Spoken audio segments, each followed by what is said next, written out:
kembali lagi dengan Sandika di XND Tech Channel. Jadi selama berjalannya channel ini, saya belum pernah nge-review HP Realme. Ini adalah pertama kalinya. Bersama saya sekarang adalah Realme GT Master Edition. Dan HP ini sukses bikin saya respect banget ke Realme sebagai sebuah brand karena menghadirkan handphone yang seimbang banget. Balanced, namun tetap menawarkan sesuatu yang khas.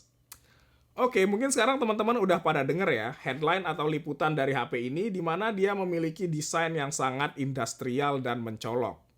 Namun, yang bikin saya paling tertarik sama HP ini adalah sebuah celetukan di acara peluncurannya, di mana Realme percaya bahwa performa adalah sum of hardware and software, resulting in a fluid, speedy experience. Ya, saya sepakat dengan Realme. Performa adalah gabungan antara hardware dan software yang memberikan pengalaman yang lancar dan memuaskan. Dan HP ini berhasil memvalidasi klaim dari Realme tersebut.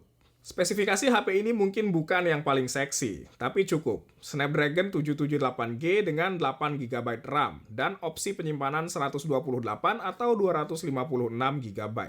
Tapi hardware tersebut ditemenin sama Realme UI yang berjalan di atas Android 11. Realme UI ini ngasih salah satu pengalaman Android terbaik yang pernah saya rasain. Semua kerasa snappy banget, kenceng dan mulus. Pada skin Android brand lain, saya sering menemukan micro stutter pas lagi pakai HP-nya. Kayak ada nge-lag kecil gitu. Nggak signifikan sih, tapi cukup mengganggu. Entah pas scrolling, pindah aplikasi, buka aplikasi, atau transisi dari aplikasi yang landscape ke yang portrait, dan sebagainya. Nah, di Realme UI ini, wow, saya terkesan banget sama betapa smooth semuanya terjadi. Saya hampir nggak bisa nemuin micro stutter. Semua kebutuhan penggunaan harian saya berjalan halus, fluid, dan lancar. Saya sampai membatin sendiri loh.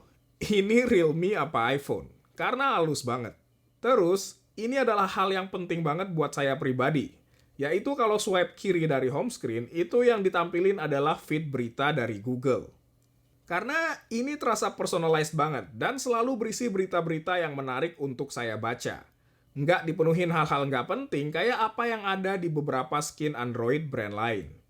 Oke, mungkin tetap banyak bloatware yang nggak penting pas HP ini baru dihidupin, tapi Realme nawarin fitur untuk milih lebih dari satu aplikasi untuk dihapus atau di-uninstall secara bersamaan. Jadi ngapusnya gampang. Pokoknya pengalaman Android di Realme UI ini mantep banget. Terus, sesuai dengan yang dibilang sama Realme, pengalaman software di HP ini disempurnakan lagi dari sisi fisiknya. Bukan cuma spesifikasi, tapi juga desain. Hal inilah yang tadi di awal saya sebut sebagai sesuatu yang khas. Desainer dari HP ini adalah Naoto Fukasawa, seorang desainer industrial yang mengambil inspirasi desain HP ini dari koper. Makanya di belakang HP ini ada gundukan-gundukan mirip gundukan yang ada di koper. Desainnya ini emang bikin ada dua kubu berseberangan sih. Ada yang nggak suka, ada juga yang suka, kayak saya. Karena desain kayak gini saya anggap berani banget. Beda banget sama kebanyakan HP dan saya ngerasa Realme berhasil mengeksekusi desain ini dengan baik. Pilihan warna abunya mencerminkan kesan industrial banget. Terus penempatan dan penyusunan kameranya juga ganteng. Dengan lempengan kaca dan warna yang beresonansi sama warna panel belakangnya. Bahannya emang polikarbonat. Tapi dilapisi selembar kulit sintetis yang ngasih kesan premium banget pas dipegang. Ditambah tulisan Realme yang mengkilap dan tanda tangan desainernya, HP ini kerasa mewah. Berat dan ukuran layarnya juga saya rasa bakal seimbang buat sebagian besar orang. Nggak terlalu berat dan nggak terlalu besar. Pas aja.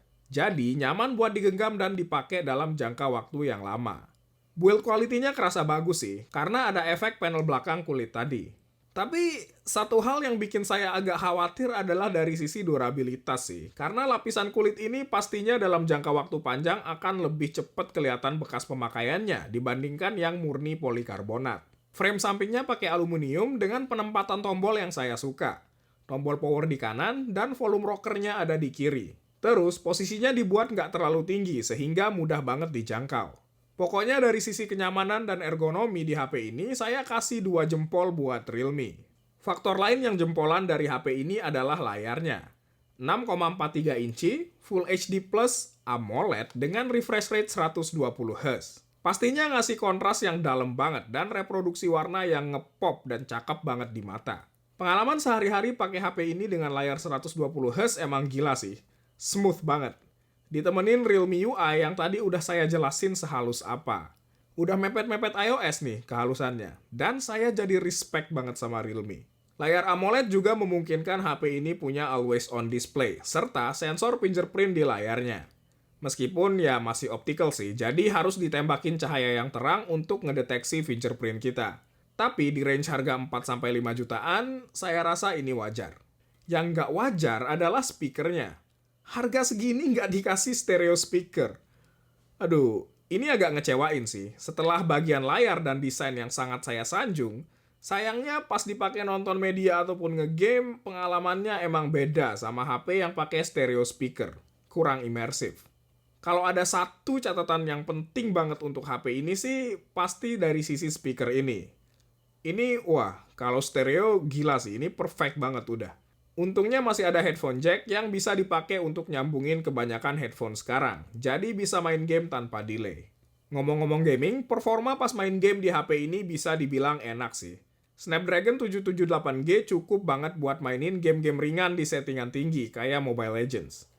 PUBG juga bisa smooth extreme dengan dukungan gyroscope. Namun kalau game berat kayak Genshin Impact sih tetap nggak bisa ngarep di settingan tinggi. Tapi di lowest 60 fps masih bisa ngangkat kok.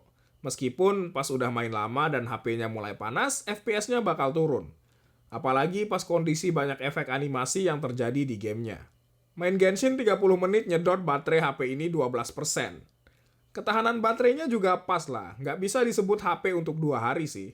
Saya bisa dengan gampang matiin HP ini sehari dengan penggunaan standar tapi intens ngegame. Untungnya, teknologi Super Dart di Realme GT Master Edition ini mampu ngisi baterai 4300 mAh hanya dalam waktu 30 menit. Iya, dari 5% sampai penuh. 30 menit aja. Kenceng pol. Saya juga nggak expect performa yang wow atau ekstrim banget sih dari HP ini, karena memang di acara peluncurannya pun Realme nggak terlalu gembar-gemborin soal performa, tapi lebih ke arah sisi desain dan kamera. Nah, departemen kamera adalah di mana HP ini bisa lumayan dibanggain.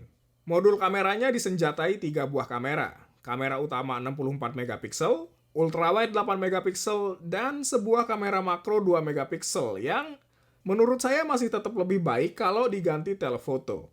Tapi oke lah, mungkin naruh kamera makro lebih murah daripada telefoto. Hasil kamera utamanya saya suka. Pas lagi terang, tajamnya dapet.